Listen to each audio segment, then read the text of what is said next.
Hello guys, today I'm making samosas. These are going to be vegan, organic samosas that I'll be making today, but you can also make these meat samosas, chicken samosas, beef samosas, tofu samosas. The concept is going to be the same, but what you're going to start off by doing first is going to get a pot like this one and get your rusket potatoes under some water and get them start boiling. I'll show you what they should look like, but they should be like nicely boiled all the way through, but don't overboil them. So I'll come back to you when they are done, and I'll show you the in-between steps while these do boil. So as you can see, I have quite a bit of potatoes in here, and I'm actually going to be making these for about 20 people, so I'm going to make close to 40 or more samosas, because you can't just have one per person, so there'll be enough amount to go around. In the meantime, what you're going to do while your potatoes are boiling, you're going to get another pot, and this is 1 can of tomato sauce. So it's about 8 ounces of tomato sauce.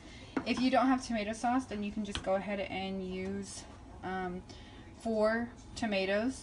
You can also use tomato paste in that place. If you don't have tomato sauce, I suggest adding a little bit of water into your pot first if you're using tomato paste, and you're gonna add about half of the little mini small cans of tomato paste, so that's probably around 5 tablespoons. So there's a couple options when you make this tomato base. There's tomato sauce, tomato paste, or fresh tomato. Today I'm going to be using tomato sauce. So I'm going to cook this until it, starts all simmering for about, this is on low medium, and I'm going to cook it for maybe about 15 minutes on low medium.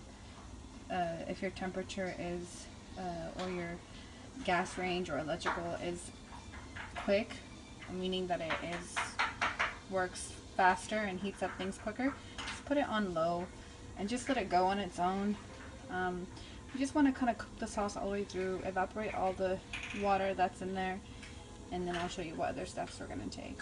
In the meantime, I went ahead and added a half a clove of garlic, nicely minced, and I added a half to 1 teaspoon of red chili powder. This is all depending on your taste. Less definitely goes a long way. We can also add green jalapenos or green serrano chilies to this. If you don't have red chili powder, you can always add 1 serrano chili with the seeds, or also 1 jalapeno to this, and just kind of let it cook on its own. And then once it starts drying out, we're going to add about 3 tablespoons of vegetable or canola oil or coconut oil, whatever you prefer. So after your potatoes are done, you're going to go ahead and put them in some cold water just to cool them down. And what you can do to see if they're ready, you can get a fork or a knife and you can just kind of poke them, and if you see that, you'll see that they are basically nicely cooked all the way through. So we're going to let it sit in water for about 10 minutes. They'll cool down, and then we'll starting to peel them. In the meantime, I have my tomato sauce. It has simmered down. The moisture from the sauce has dried out. I went ahead and added 3 tablespoons of vegetable oil. Again, you can use canola oil, you can use vegetable oil or coconut oil. We're going to just cook this up for about 5-10 minutes on low heat, mixing occasionally so it doesn't stick on the bottom. Into this I also added some javan, and then I also added some whole cumin seeds. I also added 1 tablespoon of powdered cumin, so we're going to just mix that in nice and well, and just kind of let the oil turn a nice red color. Stirring occasionally. This is on low heat. I also went ahead and added 1 full teaspoon of paprika, just for color. So the potatoes are peeled and I just cut them in quarters and just sliced them.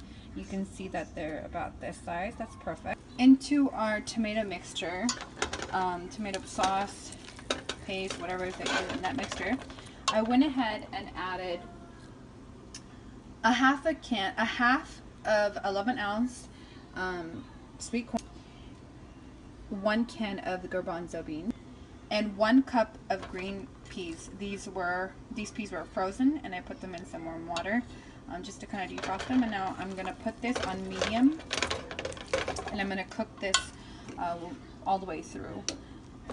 We're not gonna cook it so much that the garbanzo beans start to break up and split, because when we're gonna fry the samosas, they're gonna get cooked again, so we don't want that to happen. So I'm gonna go ahead and give this a good mix, and we're gonna add 2 large tablespoons of salt into this also. And when I say large, I mean like 2 tablespoons of salt, or according to your taste. So this is nicely mixed all the way through. You can see that the color is beautiful, nicely red.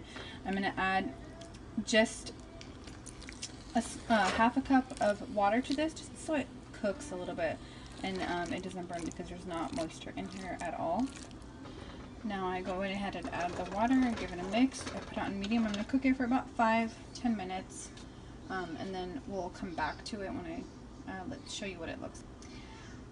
So if you're going to make these samosas, like meat samosas, and your meat is raw, you can actually, before you put the vegetables in and you want to make them veggie and meat, you can put the raw meat into the tomato mixture, cook that all the way through, and then add your vegetables and cook that down. I'm also going to add 2 tablespoons of vegetable oil to this. Again, you can add your coconut oil, canola oil. We're just going to add a little bit more oil so it coats evenly when we put this into our potatoes. I'm going to show you guys how I make my cilantro seed powder. So this is cilantro seed. I bought it from, you can buy it from any Indian store, Pakistani store, Fijian store. It looks just like this. So it's coriander seed. I'm gonna just get my old blender and put in half of the bag. I have half left. Put the lid on, and we're just going to. And when you're grinding it, you can see how it just starts moving up on itself. The whole seeds start moving up. So just keep it going. It's a little loud, but just keep it going. You'll see it starts turning into powder. You can see it's done. I'm going to show you guys what it looks like. So that's, you can smell the aroma. It's quite wonderful, and it makes your food so much more better, and it just gives it that extra hint of herbs, and it just combines really well together. And I went ahead and added 1 tablespoon of that freshly grinded coriander seed powder. Quick mix. You can see how everything's cooking down, coming together. I'm going to give it a couple more minutes, and then I'll come back to you. Okay, so we're going to take half an onion. This is about 1 full cup of purple onion. Chop it up like that, like so. If you are a person, or if you're making samosa for somebody who doesn't like that strong taste to onion, you can go ahead and take this, put it in this mixture, and just allow it to cook down and soften up. If you like it raw, we're going to just put it into our potato mixture, along with our vegetables that are cooking here. And if you like your onion to be kind of cooked, kind of raw, then you can just put this into your pot and cook it for about 1 minute, and just turn off the heat and keep mixing it through. That way it will cook down, but it'll still remain a little raw. Remember, the samosas are going to be fried, so the onion will cook in there also. It's kind of nice to get that little bite, and some people do prefer that and like it. So you have 3 options. Someone who likes onion raw, just dump it into your potato mixture along with this mixture once it's the moisture has absorbed. Or you can put the onion into this mixture and cook it all the way through with this. If you don't like the onion texture and taste strong, to be strong, or to be the middle person like I, you can just put this in and cook it halfway through, and just so you can have that little hint of raw onion. So my mixture is done. You can see how when I just put my spatula, you can see that it kind of brings in, there's a little bit of oil that's separating, and there's a little bit of moisture, kind of saucy. So I'm gonna go ahead and throw my onion into this. I'm gonna go ahead and give it a mix. Cook it for 1 minute and just turn off the heat. And of course, if you like more onion, you can always add more. I prefer for this recipe half an onion, half of a large onion is quite enough. So this is about 5 cups of cooked chopped potatoes. And I'm going to go ahead and add my vegetable mixture into this. I wish you guys can smell this right now because it is amazing. Look, take a look at that beautiful color. I'm going to go ahead and mix this. Look at that color. Absolutely beautiful. This is exactly what we like.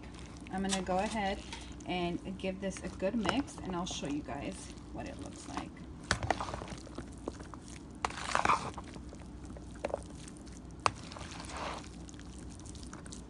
So it's all nice and mixed through. At this point, you guys grab a potato and give it a try to make sure that your salt and your salt and pepper are on point. I'm going to go ahead, I'm going to add another teaspoon of salt into this. I'm going to mix that through. Okay, so to this, we're going to add 4 tablespoons of that grinded coriander seed. Oh, absolutely delightful. This just smells, the aroma of this is just amazing, you guys. I wish you could smell it. Okay, so my mixture is mixed well all the way through. Now, if you want to make these meat samosas, like chicken samosas, tofu, beef, you cook your beef, chicken, or tofu, and at this stage, you can just put your cooked tofu meat, whatever meat you're going to use, you can just go ahead and put that into here at this stage, and you're going to mix it all the way through. Taste it to make sure the salt and the pepper is on point. So this is a stage you can put the chicken in, or whatever meat you're using. Last step to this is, for this part, this is 1 bunch of cilantro. Now you can use organic or regular. Quite frankly, I like to use organic because the smell of the cilantro is so much more stronger than the regular. I don't know why, but the organic one just has a really strong cilantro smell, and I love that. And I love how after I cook my food, I can actually taste the cilantro in it. So that's why. There's no other reason why, but seriously, this is why, because of the strong smell. As you can see that I did not cut the stems off the leaves. Please, if you prefer it, but honestly, it tastes awesome with the stems in here. That's what gives it the best aroma and flavor to the samosa. So if you love cilantro, leave the stems on. They're so good. So I'm gonna go ahead and put this all in here and give it a mix. Okay, you guys, the main question about samosas is how do you make the crust? I don't know if I mentioned it, but I will mention it now. This is a hack samosa. So this is a shortcut way to make samosas, and what we're gonna use are Tortilla Land organic uncooked flour tortillas. Yes, this is what we're using. So I took my tortillas out. This is about a half of the pack. Peeled each tortilla, put it in a nice even circle, aligned them all together, and then I have a bowl of water. What we're gonna do, how is the samosa shape made? The samosa shape is made, all you're gonna do is you're gonna cut a straight line down the middle, right down the middle. There we go. Next, what we're gonna do is just put these off on the side. We're gonna take 1 sheet. Now you see that it is kind of, not a perfect circle, but it doesn't matter, it'll be fine. What we're gonna do is we're gonna just dip our fingers and we're gonna just wet the outsides, edges.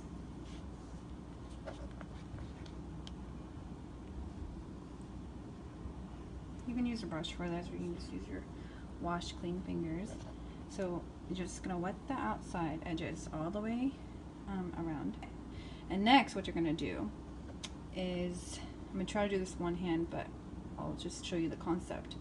You're gonna fold this over like so, and like so. You're gonna pinch this part here, make sure that it's perfectly closed, and what you're gonna do is you're gonna take these two seams, you're gonna go over about this much, and you're gonna seal it all the way through. So let me just seal that and I'll show you guys. What it looks like. So after I get that pinch in, I just put my finger here and then I just press it very well. Just press it very well, because if you don't press this side of it, if you see the inside, this side and this side into the flour, it will open up when you're frying it, and we don't want that. So just press this really well so it kind of like meshes together. It looks like it was flattened out this way, like meshed well into the tortilla. So I'm gonna keep doing this and I'll show you what it looks like when it's done. Okay, so this is what it should look like. It's like a little pocket. Seal it all the way through and sealed here. And what we're gonna do is, so it's wet inside, we want it to stay wet, because once we put the filling in, we're gonna seal this part together. So go ahead and put these on the side, just so. Just work on all of these, or as many as you're gonna make. Remember, one circle, one tortilla equals 2 samosas. So it's just pinch and slide, pinch and slide, pinch and slide. That's the motion that we're doing. We're just pinching along the seams. This side and this side on the opposite side. Okay, so here's our pocket. I already put the masala in here, and you can see that it's about halfway, not too full. We're gonna get our fingers wet and get it wet on the edges. And what you're gonna do is you're going to press on the side, on the edges here, like this. You want to get a really tight seal, because while you fried these, they will open up, and that's okay, because it takes time to figure out how much pressure you need to put on the sealing of this. But just before you fry, just make sure you pinch along the sides really well and put it into the fryer. And as you can see, they're in the fryer, and you can see that some of mine have opened up, and that's okay. It will happen no matter how many times you make samosas with these types of tortillas, using the tortilla line tortillas, or even like using regular flour dough, fresh tortilla dough to make this tortillas and to make these pockets. They will still open up, and that's okay. Just do the best as you can, and most of them eventually they'll look like that, nice golden brown and sealed. Enjoy them like this, and they taste great. So give it a shot. It is a lot of steps, but they turn out really good with these tortillas. See, I'm just kind of cooking them until they're nice golden brown, so there's not really like a time I can say how many minutes to give it, but just until they're nice golden brown. So they're all done, you guys. You can serve these with mint chutney. You can serve this with mint yogurt sauce. You can serve this with plain yogurt, and believe it or not, ketchup. It tastes really good. Give it a shot. Or you can just eat them like this. But basically these are all completed, and I hope you guys try and enjoy. Make sure you comment and let me know how they turn out, and share with your friends. An easy, simple, super short cutout way to make samosas using the Tortilla Land flour tortillas from Costco. So enjoy!